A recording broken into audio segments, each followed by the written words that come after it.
Olá! Na aula de hoje, nós vamos começar a estudar efeitos internos em membros estruturais. Na aula de hoje, nós vamos utilizar o método das seções para determinar as cargas internas em um ponto específico de um membro de uma estrutura. Vamos classificar e nomear as componentes dos esforços internos e definir uma convenção de sinais apropriada para problemas em duas dimensões. Nas aulas passadas, nós consideramos dois tipos básicos de problemas. Ou nós determinávamos as forças externas agindo em uma estrutura, isto é, as forças e momentos de reação, ou determinávamos as forças internas que mantinham os membros de um pórtico ou de uma máquina conectados, isto é, as forças nos pinos de conexão dos elementos de uma estrutura. Na aula de hoje, nós vamos considerar o problema de determinar as forças internas que mantêm unidas as várias partes de um dado elemento. Quando um elemento estrutural ou um componente de uma máquina está sujeito a um sistema de forças externas, um sistema de forças internas deve se desenvolver no corpo para balancear as forças externas. Isso pode ser facilmente verificado pelo método das seções. Se um plano imaginário separar o corpo em duas partes, como o corpo está em equilíbrio, cada parte do corpo também está em equilíbrio. Portanto, a resultante das forças internas deve ser tal que mantém a parte seccionada do corpo em equilíbrio. E os métodos vistos nas aulas passadas de equilíbrio do corpo podem ser usados para determinar a intensidade das forças internas. Traçando o diagrama de corpo livre de uma das partes do corpo seccionado, é possível determinar os esforços internos atuando na seção imaginária que seccionou o corpo. Como cada parte do corpo está em equilíbrio, então as equações de equilíbrio podem ser usadas para determinar a força resultante e o momento resultante atuando num ponto dessa seção. Essas quantidades vetoriais podem ser decompostas em duas direções de interesse, uma direção normal ao plano e uma direção tangencial ao plano. A força resultante é decomposta numa força normal e numa força cortante. E o momento resultante pode ser decomposto num momento torsor e num momento fletor. Se desejado também, dado um sistema de coordenadas, é possível ainda decompor as componentes tangenciais em componentes retangulares, acompanhando o sistema de coordenadas. Um comentário importante que deve ser feito com relação aos esforços internos é com relação à sua localização na seção transversal. Se uma seção separa o corpo em duas porções, então a força resultante e o momento resultante nessa seção transversal formam um sistema força binário equivalente às forças internas que atuam na seção do corpo. Esse sistema força binário pode ser calculado com relação a qualquer ponto da seção transversal, mas a prática comum da engenharia é calcular com relação ao centroide da seção. O cálculo, naturalmente, envolve utilizar as equações de equilíbrio disponíveis para o corpo rígido para determinar essa força e momento interno resultantes. As componentes dos esforços internos, por conveniência, são escritas em termos de suas componentes retangulares. O sistema de coordenadas utilizado é um sistema que passa pelo centroide da seção, com um dos eixos perpendicular à seção transversal. Como já dito também, a força e momento interno resultantes podem ser decompostos em uma componente paralela e outra perpendicular à seção transversal. Cada uma dessas componentes recebe um nome diferente, que reflete o efeito dessa componente do esforço na deformação do corpo. A força normal tende a alongar ou contrair o elemento. A força de cisalhamento tende a provocar o escorregamento das seções do elemento. O momento torsor ou torque tende a torcer o elemento. E o momento fletor tende a fletir o elemento. Em muitas aplicações de engenharia, todas as forças externas atuando num corpo são coplanares. Nesses casos, todas as forças atuam num único plano, e as únicas componentes não nulas dos esforços internos são a força normal, a força cortante e o momento fletor. Nesse tipo de problema, nós adotamos uma convenção de sinais para representar os esforços internos. Para forças normais, Forças positivas são consideradas forças de tração. Esforços cortantes positivos são tais que fazem com que o elemento gire no sentido horário, e momentos fletores positivos são tais que fletem o elemento de maneira côncava para cima. Essa convenção de sinais será adotada em todos os exercícios relacionados à determinação dos esforços internos. Para determinar as forças internas num ponto do corpo, sugere-se seguir o seguinte procedimento. Primeiro, determine as reações dos suportes. Faça um diagrama de corpo livre do corpo completo e use as equações de equilíbrio para determinar todas as reações dos suportes. Na sequência, identifique o plano de interesse e seccione o corpo separando-o em duas porções. Faça um diagrama de corpo livre de uma porção do corpo, indicando as forças externas atuando nessa porção e as forças internas resultantes que atuam nessa seção do corpo.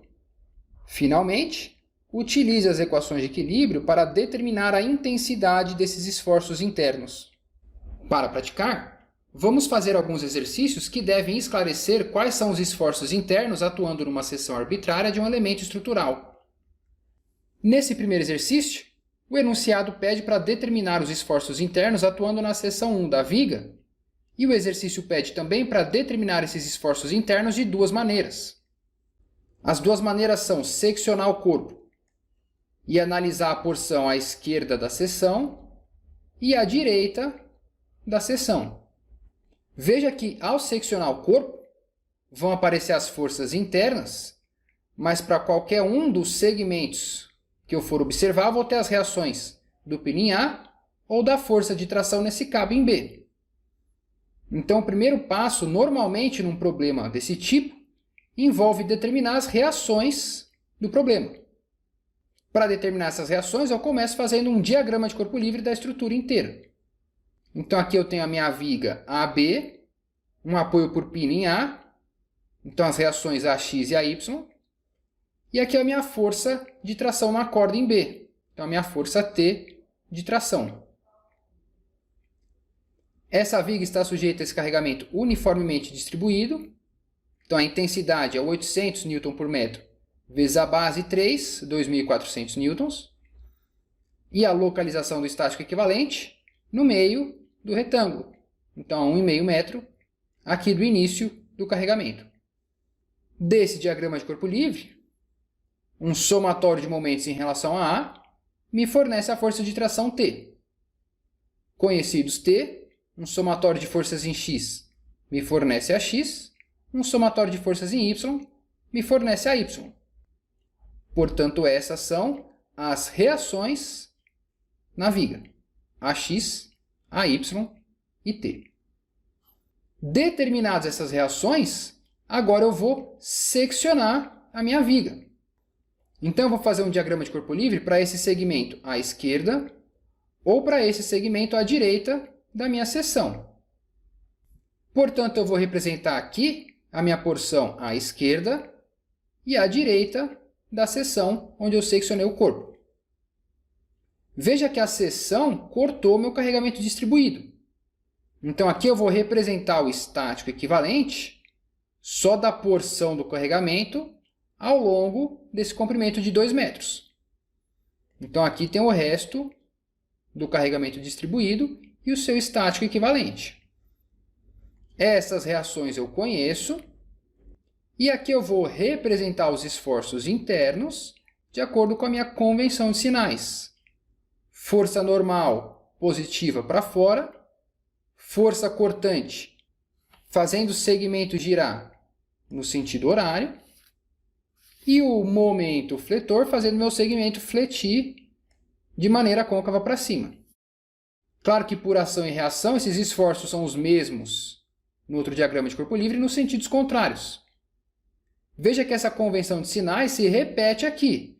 Força normal saindo de tração, esforço cortante fazendo o segmento girar no sentido horário, momento fletor fazendo o elemento fletir de maneira côncava para cima. Então, tudo está consistente.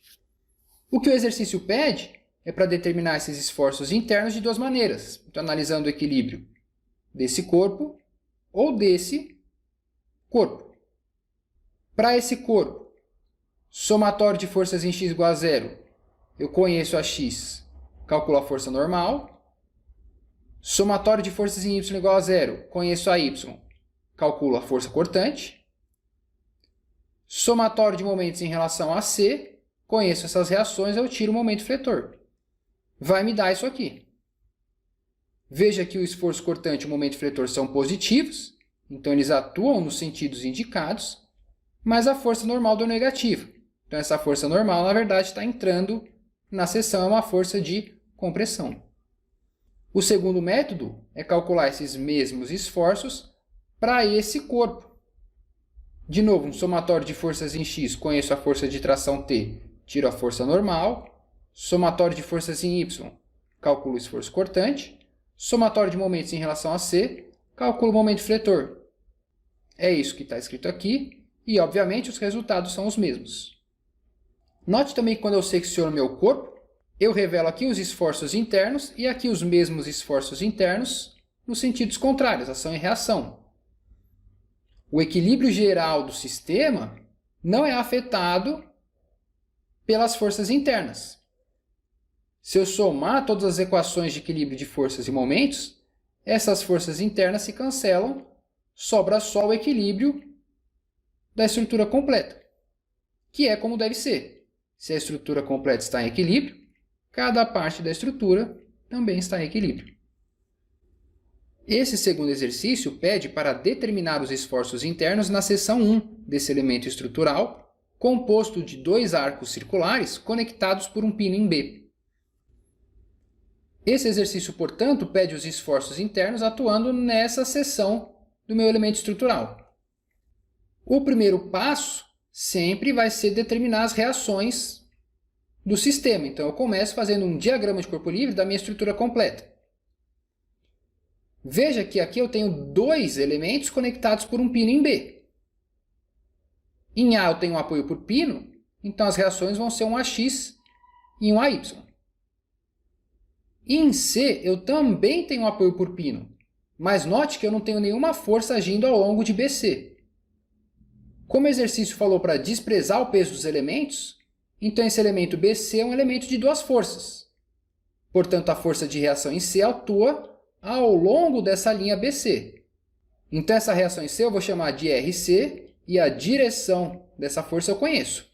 Veja que esse elemento AB não é um elemento de duas forças. Ele tem a força em a força em B e a força de 5.000 N sendo aplicada. Então ele é um elemento multiforça. Em muitos exercícios, em geral, vai ser necessário determinar todas as reações do problema, mas isso nem sempre vai ser o caso. É importante prestar atenção no enunciado do exercício para ver exatamente o que está sendo pedido. O que o exercício pede são os esforços internos atuando na seção transversal 1. Ele quer os esforços nessa seção. Quando eu seccionar o meu corpo, eu vou escolher uma porção do corpo, no caso aqui a porção CD. Então veja que eu não preciso dessas forças de reação em A para calcular as forças internas em D, só preciso dessa reação RC. Percebendo isso, então a minha análise vai ficar mais simples e mais rápida. Como eu não preciso determinar as reações em A, um somatório de momentos em relação a A me fornece RC diretamente. Conhecidos RC, eu posso seccionar o meu corpo e analisar o equilíbrio só desse segmento da estrutura. Quando eu secciono meu corpo, eu vou ter uma força normal, uma força cortante e um momento fletor, que eu posso representar força normal, força cortante, momento fletor, ou em termos das componentes dx, dy, que nesse exercício acompanham os eixos coordenados x e y. Nesse exercício, é mais simples trabalhar com essas componentes cartesianas dx, dy dos esforços internos. Um somatório de forças em x me fornece dx, um somatório em forças em y me fornece dy, e um somatório de momentos em relação a d me fornece o momento fletor. É o que está calculado aqui. Se fosse pedido a força normal e a força cortante, eu posso decompor esses vetores nessas direções normal e tangencial ao plano, que é o que está escrito aqui. E veja que como essas quantidades são todas positivas, então todos os esforços atuam nas direções mostradas nesse diagrama de corpo livre. Esse último exercício pede os esforços internos na seção AA dessa barra, usada para suportar um cilindro de 200 kg. O que o exercício falou é que tem uma barra sendo suportada por um pino em A e por um cabo em C, que é usada para suportar esse cilindro de 200 kg. E o que ele quer são as forças internas nessa seção AA. Para resolver esse problema, eu posso pensar na minha estrutura barra mais cilindro, só que aí eu vou ter a força de tração, as duas reações em A e a força normal em D. 4 incógnitas. Então, para determinar todas essas forças, eu preciso desmembrar a minha estrutura, ou seja, separar o cilindro da barra. Então, a análise começa com um diagrama de corpo livre só do cilindro. Aqui está o peso do cilindro, cuja intensidade é mg, 1962 newtons, a força normal do apoio em D e a força normal do apoio liso em B. Veja que todas as forças são concorrentes no centro do cilindro. Como o exercício pede só os esforços internos nessa seção, então eu só tenho que analisar o equilíbrio dessa barra. Então essa reação FD não interessa. Portanto, só interessa essa força FB. Essa força eu calculo de um somatório de forças em Y. FB, 2.775 newtons. Determinados FB, eu posso fazer o diagrama de corpo livre agora sim da minha barra ABC. Então aqui está a força FB, normal a barra. E o meu sistema de coordenadas, de novo, para ficar mais fácil o cálculo, eu vou orientar ao longo da barra, o eixo X, perpendicular à barra, o eixo Y. As reações no pino são AX a Y, e aqui a força de tração no cabo, FC. De um somatório de momentos em relação a A, eu tiro FC. De um somatório de forças em X e Y, eu tiro AX e AY. Então, aqui estão as reações do problema. Determinadas essas reações, eu posso seccionar meu corpo e fazer o diagrama de corpo livre de cada parte do corpo. Então, aqui estão as reações em a força de tração em C, a força FB do cilindro e as forças internas na seção pedida. Força normal P, força cortante V, momento fletor M. E por ação e reação, os mesmos esforços internos no outro corpo no sentido contrário. Vimos no primeiro exercício da aula que eu posso usar tanto esse corpo quanto esse para determinar esses esforços internos. Como esse aqui eu tenho menos forças, que são as duas componentes da força de reação em A, enquanto aqui eu tenho essas duas, esse corpo me parece mais fácil. Então eu vou usar esse para determinar as forças internas. Somatório de forças em X, eu tiro a força normal P. Somatório de forças em Y, eu tiro a força cortante V. Somatório de momentos em relação a A, conhecido V, eu tiro M. É isso que está escrito aqui. Então aqui eu tenho todos os esforços internos agindo nessa seção AA da minha barra. Na aula de hoje, nós estudamos como determinar esforços internos. Nós vimos que os esforços internos são os esforços que aparecem para manter unidas as várias partes de um elemento e que há 4 tipos de cargas internas resultantes: a força normal, esforço cortante, torque e momento fletor. Note que, em geral, os esforços internos variam de um ponto para outro ao longo do corpo e que o método das seções pode ser usado para determinar os esforços internos num ponto do corpo. Para isso, nós primeiro determinamos as reações nos suportes. Depois seccionamos o corpo, traçamos o diagrama de corpo livre de uma porção do corpo, indicando os esforços internos de acordo com a convenção de sinais adotada, e, por fim, usamos as equações de equilíbrio na porção do corpo para determinar os esforços internos. E por hoje é isso. Muito obrigado.